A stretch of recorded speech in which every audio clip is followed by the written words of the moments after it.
What's up, my fellow gamers? This is your boy Proto here, and welcome to another episode of Like or Dislike. We look at some of the latest games that have come out. We give you a synapse of what's going on in the game, give you some pros and cons, help you decide if you really want to invest into the game or not. And today we are looking at the Spyro Reignited Trilogy. This is one series I've definitely been looking forward to. One I was hoping that they was going to remaster, especially after they did the Crash Bandicoot series. But let's go ahead and jump into the game. Now, for this review, I'm going to be reviewing all three of them at the same time. So this whole review is over the whole game, not just one specific one. But like I said, we're looking at the Spyro Reignited Trilogy. It's the first three Spyro games that came out that they remastered, which was Spyro, Ripto's Rage, and Year the Dragon.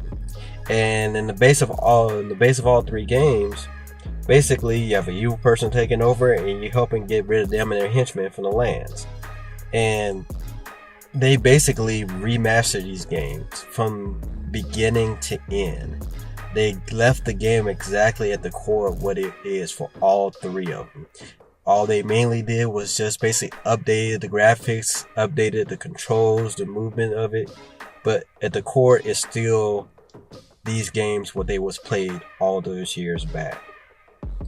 Now, with mention of the controls, they actually give you two different versions of the controls.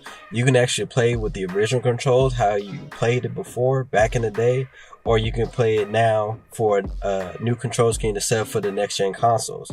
And all this gameplay that you're seeing is being played off of the Xbox One.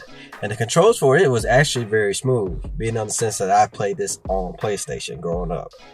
But even playing on Xbox with the new controls, it was very smooth, felt very fluid, really had no problems out of them. Now, there were a few small glitches here and there, but there was a few glitches in the game back then before, so to me, that was no big deal in it. I didn't say they're like little small glitches that you may or may not see. Like some I saw was just getting stuck in a wall when I was trying to do stuff, or if I was trying to proceed the game too far ahead and the screen wouldn't load up.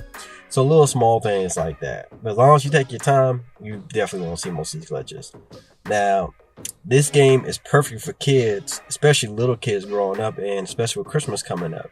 Because there's not really a lot of kid-friendly games on the next-gen consoles.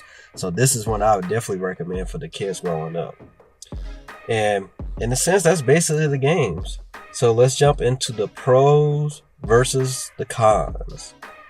Now, we're going to start off with the pros. Like I said, this game was remastered very well. All three of them were remastered very well. They left the core of the game, the storyline, the characters, the interactions, all the same. And as I was playing it, I started remembering it, and there's literally every one that I played, I started remembering the dialogue, and they kept it there. They just basically updated the graphics, they updated the camera movements and all that. Now, the next one is, even though they are older games, they are still challenging and fun at the same time. Because Spyro is always a platform-based game, and they're still challenging. Even playing them now, trying to figure out the puzzles, trying to remember how I solved some of the puzzles.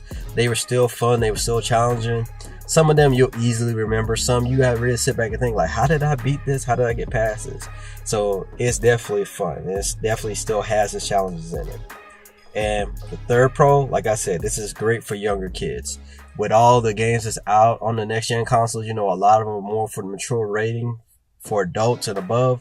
This is a good game for kids, especially younger kids that you don't want to have them play very violent games, because this is basically a kid-friendly game. That's how it was growing back up.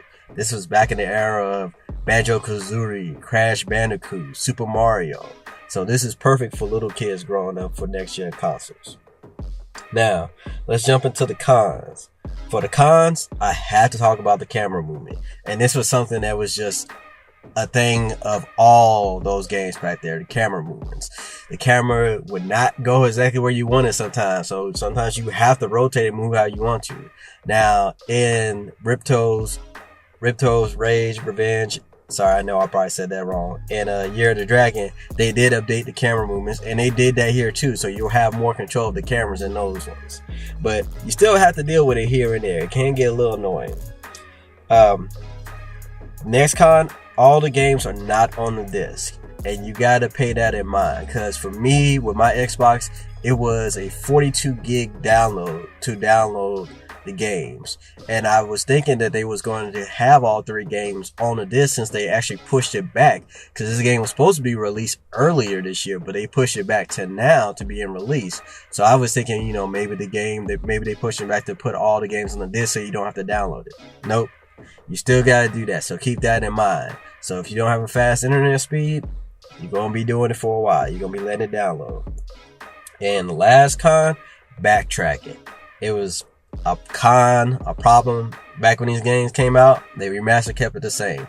You will be doing some backtracking, especially in the second and third one, because you're going to have to collect a lot of extra things you need just to proceed to the next level. So be forewarned by that. You can't just keep going on, get to the boss and beat them. You're going to have to pick up certain things. You're going to have to unlock certain things. So just keep that in mind. Now, overall, I have to give the game a like. It was definitely a fun. For me, growing up playing the game, it was definitely a big nostalgic to play these games again. Like I said, just playing them and just remembering everything I did in the games, the dialogue, all this, it was definitely fun. I definitely enjoyed it, and I highly recommend it for anybody that has not played it. In this generation, if you never played these games, play them. It will be a challenge for you. But that's pretty much it. So if you haven't subscribed, make sure to hit that subscribe button. We post videos of things going on in the gaming and tech world. We do reviews on some of the latest games, review tech that's out to help you make sure you're getting the most for your money. We do top 10 of the newest games coming out every month and so much more. Make sure to follow us on our Facebook page so you can keep up to date with what's going on with us here at the Average Gamer Crew. If you want to reach out to me or InfamouslyTy here on the channel, if you want to let us know something that's going on in the gaming and tech community. Catch us streaming on Twitch and Mixer. You can catch me on Mixer every Monday and Wednesday, and Twitch every Tuesday and Thursday. And I should get that started back up very soon. Just getting everything back in place. But this is Proto, and I'll catch you guys in the next video.